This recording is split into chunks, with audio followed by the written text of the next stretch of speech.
आदाब अर्ज। मैं संयम, संत संयम, सत्य में अंत हो जाने वाला संयम। आज मैं आपको कुछ ख़ास बातें बताऊंगा सत्य के बारे में, प्रकृति के बारे में, अध्यात्म के बारे में। तो आप ये समझें कि ये जो तीनों लफ्ज़ है, सत्य, प्रकृति या अध्यात्म, ये एक माला के तीन मन के हैं, या यूँ कहें कि ये एक शब्द के, एक लफ्ज़ के तीन पर्याय हैं। और उसी तरीक़ों से मैं इन लफ्ज़ों का, इन शब्दों का आज इस्तेमाल करूँगा। तो आज मैं आपको समझाने आया हूँ, बताने आया हूँ, या आज आपके सामने ये खोलने आया हूँ कि संभोग क्या है और ब्रह्मचर्य हकीकत में होता क्या है। वही ब्रह्मचर्य जिसे हमेशा से हिंदुस्तान में जीवन का एक अहम तरीन अंग माना गया है, ब्रह्मचर्य। तो मैं शुरुआत करता हूँ कि हमेशा से ही अध्यात्म जगत में और धर्म जगत में बहुत सी बातें होती आई हैं ब्रह्मचर्य के बारे में। तो एक बात को आप ध्यान रखें कि जो ब्रह्मचर्य समाज में यूँ बताया जाता है कि कोई भी आदमी जो संभोग से या सेक्स से या हम जिनसी ताल्लुकात से बिल्कुल दूरी बना लेता है, उसे ब्रह्मचर्य कहा जाता है। ये समाज की सबसे निचली सोच है और ये हकीकत से अनभिज्ञ समाज की सदियों से आई चलती कुरीतियाँ और अंधविश्वासों और आडंबर और घटियापने से या नासमझी में से एक अहम तरीन बात है कि सेक्स से दूरी को या सेक्स से विरक्ति को कहा जाए को ब्रह्मचर्य कहते हैं। बिल्कुल गलत बात। ब्रह्मचर्य का अध्यात्म में, सत्य में मानी है या शाब्दिक अर्थ है, उसका मतलब है वो आदमी जिसकी चर्या ब्रह्म जैसी हो। ब्रह्म यानी कि सत्य जैसी हो, सत्य यानी कि बिल्कुल कुदरती रूप जैसी हो, बिल्कुल हकीकत जैसी हो। जैसा कि मैंने आपको बताया था कि एक ही लफ्ज़ के पर्याय हैं।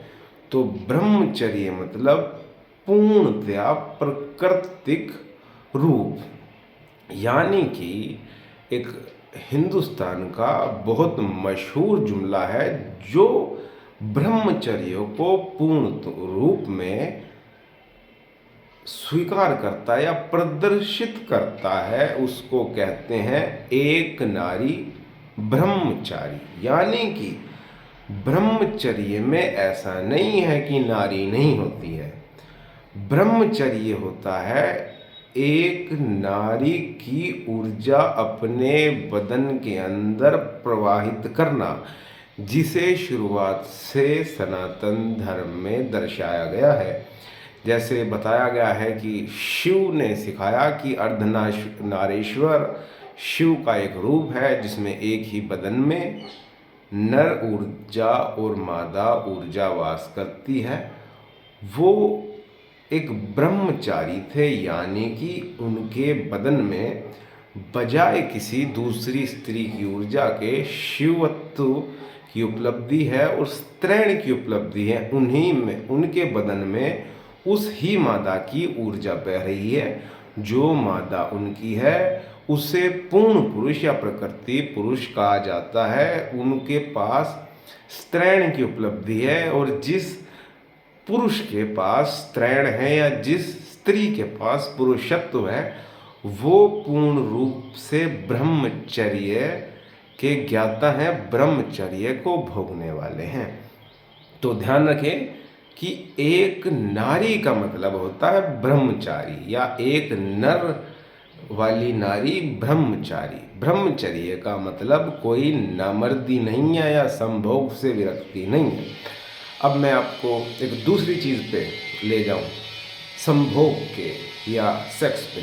अब ध्यान दें कि संभोग परमात्मा के दिए हुए सबसे बड़े आनंदों में से एक आनंद है, बल्कि या दूसरी जबान में कहा जाए कि सेक्स या संभोग इस दुनिया की सबसे पवित्र चीज़ है, और इस दुनिया के अपवित्र लोगों ने ही अपने अपवित्र मस्तिष्क या अपने अपवित्र आत्माओं की वजह से ही इसे एक अपवित्र चीज़ घोषित कर दिया है। जबकि तमाम कायनात सृजन के गुणों से भरी हुई है, और सृजन दुनिया के सबसे बड़े गुणों में से एक है। ओशो कहते हैं कि अगर सेक्स ही पाप है तो राम या कृष्ण पैदा नहीं होते। पाप है इसे विशुद्ध तरीके से ना करना, या अपने स्त्रैण को पूर्ण रूप से ना पाना। और आप इस बात में ध्यान रखे हो कि अगर जो ब्रह्मचर्य आपको नामर्दी की ओर ले जा रहा है, जो ब्रह्मचर्य आपको दूषित कर रहा है, जो ब्रह्मचर्य आपको व्यभिचार की तरफ ले जा रहा है, वो ब्रह्मचर्य ब्रह्मचर्य नहीं है। ब्रह्मचर्य में नारी ज़रूर है, क्योंकि ये अस्तित्व के दिए हुए सबसे बड़े सच में से एक सच है। तो मैं चाहता हूँ कि आपकी निगाहों से ब्रह्मचर्य की डेफिनेशन बदले और आप शिव की तरह या शिवत्व की तरह एक पूर्ण पुरुष और पूर्ण स्त्री हो जाए, अपने स्त्रैण की प्राप्ति करें, अपने पुरुषत्व की प्राप्ति करें, और अपने अंदर प्रकृति को पूर्ण रूप से जीने, जगने और उड़ने की आज़ादी दें, और उन रूपों से ही जिए। अब मैं आपको संभोग की कुछ और अहम बातें बताता हूँ, जितना कि अभी मैं आपको सिखा सकता हूँ। तो ध्यान रखें कि जब ब्रह्मांड में अणुओं का बंटवारा हुआ या ईजाद कायनात हुई, तो ध्यान रखें कि एक ही ऊर्जा से दो ऊर्जाओं का बंटवारा हुआ। भगवान ने बंटवारा किया, आनंद बांटे, एक ऊर्जा के दो रूप करके पृथ्वी पे भेजे एक आनंदमयी जीवन के लिए। तो हर किसी का एक ऊर्जा से दो ऊर्जा के टुकड़े हुए, एक नारी ऊर्जा और एक पुरुष ऊर्जा, जो हमेशा से एक ही बदन में रहती आई है। और आपको मैं आज एक और गहरी बात बताऊं कि जो शिशन होता है, जो पीनिस होता है, मेल पीनिस, मर्द का शिशन, या जो मादा का फीमेल का जो क्लिटोरिस होता है, तो जैसे मैंने आपको बताया कि एक अणु के दो टुकड़े हुए थे ईजाद कायनात के वक्तों पे। परमात्मा ने हर आदमी का जब उत्पत्ति हुई थी, हर जोड़ों का कि प्रकृति को और तत्व गुणों से एक दूसरे से बनाया, एक चीज़ से, और फिर उसके दो टुकड़े किए। तो हर जोड़ा जो इस दुनिया में बना था, तो ध्यान रखें जब वो दोनों एक थे, जब उनके टुकड़े किए गए, तो जो नर का जो लिंग था और जो मादा का क्लिटोरिस था, वो एक ही चीज़ के दो हिस्से हैं। लेकिन जो नर का लिंग है, वो उन्होंने उम्र के साथ आकार बदलने के लिए तैयार किया है। लेकिन साइंस की ज़ुबान में भी यूँ कहा जाता है कि जो स्त्री का क्लिटोरिस है वो एक अनडेवलप्ड पीनिस है। प्रकृति ने उसकी उत्पत्ति उस तरीकों की है। लेकिन जैसा कि एक चीज़ के दो टुकड़े आप ध्यान रखें कि penis is a fully developed genital muscle of male, but the clitoris is the most sensitive part of vagina, which is majorly used by and used to getting orgasm, just like dick heads and penises.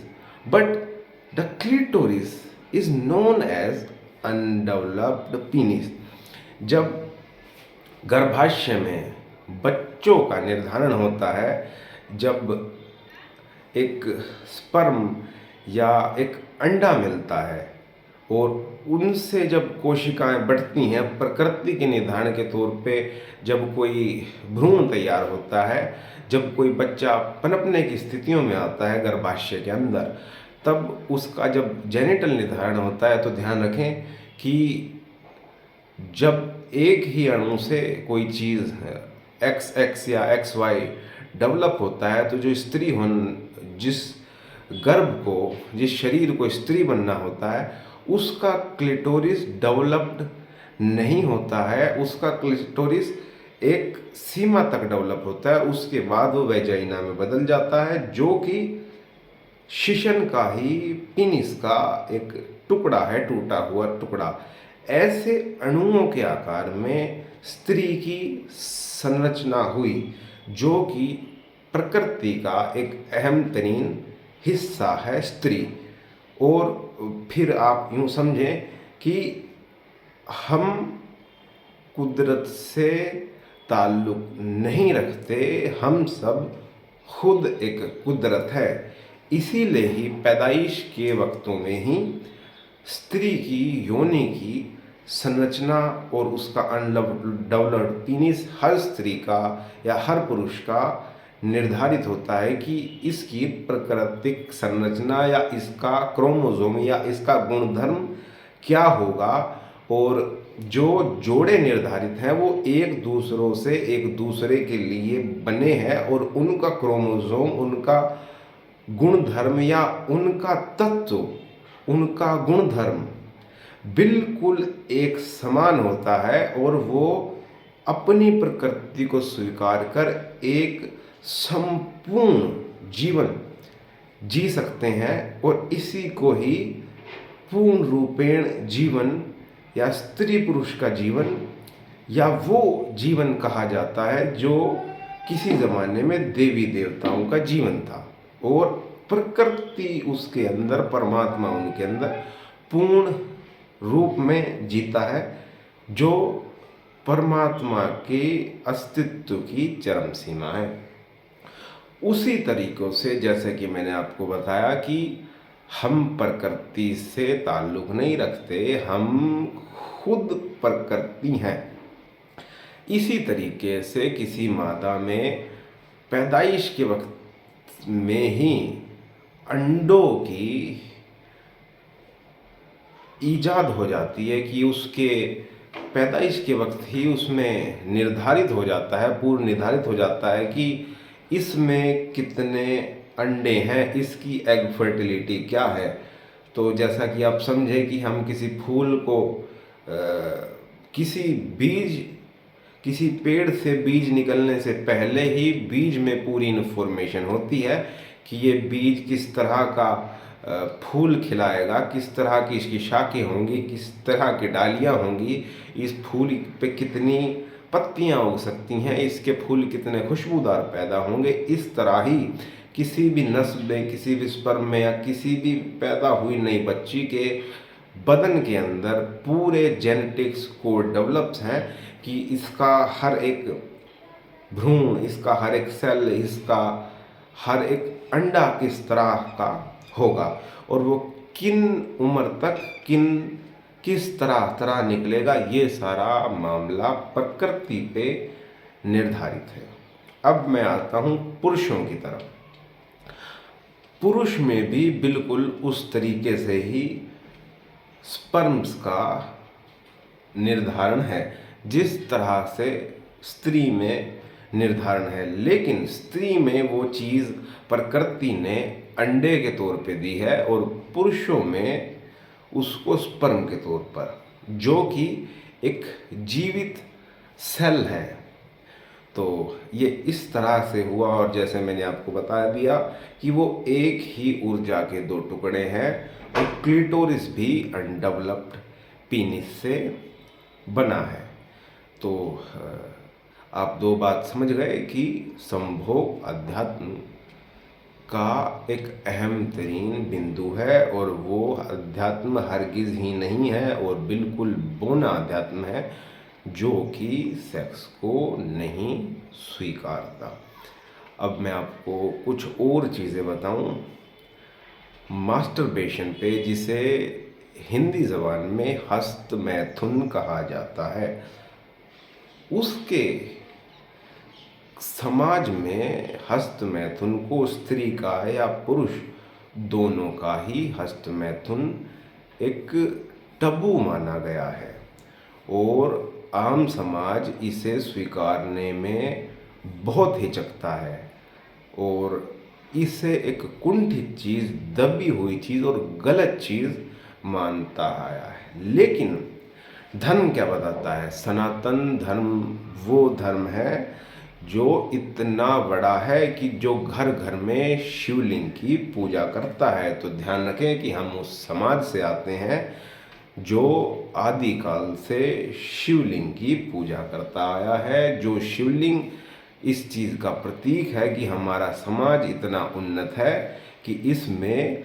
लिंग को एक genital महज नहीं देखा जाता, इसकी पूजा की जाती है। ये बताया जाता है कि यह जीवन के सबसे पवित्र चीज़ों में से एक चीज़ है, और हमारे समाज में इसकी इतनी स्वीकार्यता है कि घर घर में शिवलिंग मौजूद है और उसे महज सेक्स तक ही जोड़कर नहीं देखा जाता।